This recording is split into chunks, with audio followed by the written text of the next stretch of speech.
everyone, welcome back to my channel. I hope you are all well. I have a bit of a different kind of video today. I wanted to bring you a very honest, very realistic review of my coffee machine, which is the Sage Bambino. For anyone out there looking to buy one anytime soon, I wanted to make a video with a very normal review, nothing too technical, nothing too in-depth, from the perspective of just a very normal person looking to make a lovely cup of coffee at home. I did work as a barista in coffee shops in my late teens and early 20s. That was many years ago now. I definitely wasn't the head barista. I didn't know the ins and outs and all technicalities of everything. We are just normal coffee drinking, coffee loving people in this house. So if you're thinking of getting a Sage Bambino or just curious to hear more about what it's like, stick around and I'm going to tell you all about it, pros, cons, and if I would buy one again. So without further ado, let's get into it. First of all, why the Bambino? Before I had the Bambino, I actually had the Sage Duo-Temp Pro, which is a older, obviously slightly bigger machine. I pretty much used it every single day for 5 years. I had no issues with it, and then unfortunately it did break in the end after about 5, almost 6 years of using it every single day. I could have paid to get it repaired, but I thought, you know what, let's level up, and I treated myself to a brand new machine. So I decided to stay with Sage. I wanted something affordable, pretty compact, and not too intimidating. So the Bambino is a lot smaller than the Sage Duo-Temp Pro, but really does the same thing. So let me give you a quick whistle-stop tour of the Sage Bambino. As mentioned, it's pretty compact and pretty small on the countertop. However, it does pack a whole lot of punch for its size. I really like the brushed stainless steel. I think it's just a classic, timeless design. Easy to clean, kind of works with any kitchen, no matter what your aesthetic is, if that's something that's important to you. To be honest, I love all the Sage appliances, the toasty machines, the blenders, the smoothie machines, everything in that sort of brushed stainless steel I think just looks really chic and nice on the countertop. I think you can also actually get the machine in black too, so yeah, definitely worth shopping around to see if there's a different colour you would prefer. So the Sage Bambino pulls a proper sort of cafe style espresso shot using anywhere between 18 and 21 grams of freshly ground coffee in a 54mm portafilter, which is pretty standard. It starts with a low pressure pre-infusion to gently soak up the grounds, and then it builds up to a full 9-bar extraction, which creates that beautiful sort of rich, full-bodied espresso with the creamy caramel coloured crema that we all love. And when it comes to the milk, the steam wand is super powerful and has a really good range of movement,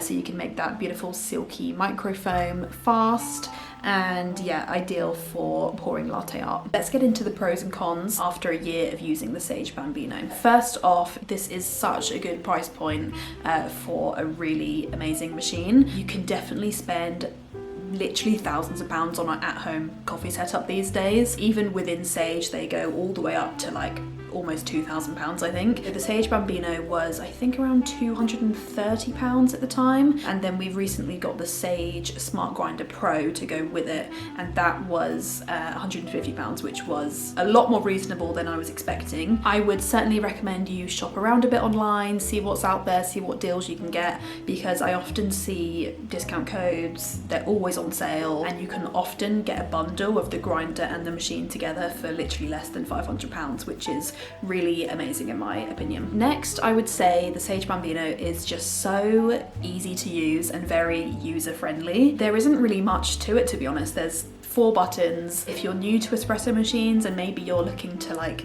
level up from maybe a pod style Nespresso machine, I would definitely say this is a great option. Easy to clean, easy to look after, easy to use. It also holds over 1 litre of water in the water tank, so in this house we usually make 2 coffees a day with the machine, so yeah, the water in the tank, it would last you a good few days. Another good pro with the Sage Bambino is just it's super fast. It heats up in a matter of seconds. I think it's actually about 3 seconds, which is amazing. I didn't even realise that some machines can take up to like 2 or 3 minutes to reach their optimal temperature, but in doing my research, a lot of people said it's amazing that this machine is so tiny and compact, but only takes a matter of like 3 seconds to reach its optimal temperature, and it's ready to go. And off the back of that, it's also very quick to reset. So if you wanted to make like 1 or 2 or 3 coffees in a row, you totally can, and you wouldn't have to wait ages in between each use. Of course, the most important pro is that it makes a really good quality espresso. Once you have dialed in your grind correctly, and to be honest, it does take a bit of trial and error to find the correct grind for the machine. Before we had the grinder, we were measuring out ground coffee onto scales and we weren't always getting a consistent result. So with the grinder, we have completely streamlined that and now we pretty much get a perfect coffee every single time. Yeah, so we are just so happy with the coffees that this machine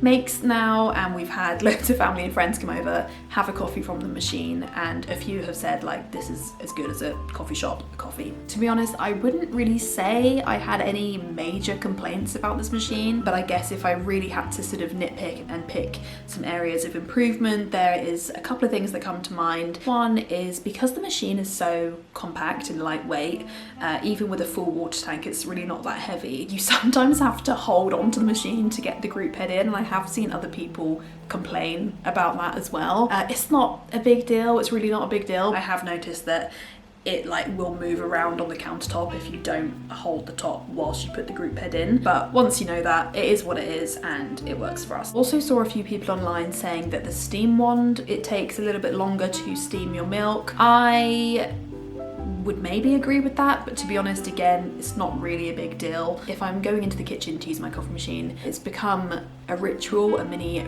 break for me. So if I'm in the kitchen anywhere between 3 and 5 minutes making my coffee, I really don't mind. But yes, I would say it can take up to 60 seconds to get that beautiful microfoam that you want in your milk. Of course, entirely dependent on how much milk you're steaming in the first place, depending on what size coffee you're having. Something else I would also say is that it comes with a tamp, which is basically like a really lightweight plastic. I personally not a huge fan of that. I actually kept the tamp from the Duotemp Pro, which is plastic but more sturdier, and then it has a metal bottom on it. It just feels heavier and more robust and just sort of feels a bit nicer. As I was saying before, the machine is not super forgiving if your tamp is uneven, which isn't really a complaint to this machine. That's in general a whole part of the espresso sort of learning curve, I suppose. But this was the main reason we bought the Smart Grinder Pro, and I would recommend that you look into that as well. There's loads of grinders out there on the market. It kind of made sense for us to get the one that matches the machine. They look nice next to each other, very affordable price point again. So would I still recommend the Sage Bambino? Yes, absolutely. I know there is also like a plus version now, so maybe you could look into that if you're interested in the sort of automatic steam wand and just the sort of updated version. But after a year of using our Sage Bambino, we are so happy with it. Would I buy it again? Absolutely I would. For the price, the size, and how easy it is to use, the machine has been amazing for us. So if you're someone who wants to level up your coffee setup at home, get a bit more into espresso without going full barista mode or spending a fortune, I would absolutely say the Bambino is a very solid choice. So there we go. Thank you so much for watching this video. I hope you found it just a little bit helpful. Just to say again, I am by no means an expert. I could link a few videos below where people far more qualified than me will talk through all the ins and outs of the machine. But yeah, I wanted to just give a very realistic overview of our thoughts on the Sage Bambino. So let me know in the comments if you're thinking about getting one. I will probably make a part 2 to this video and talk more about the Sage Smart Grinder Pro. So if you would like to see that, be sure to subscribe, and I'll see you soon. Bye.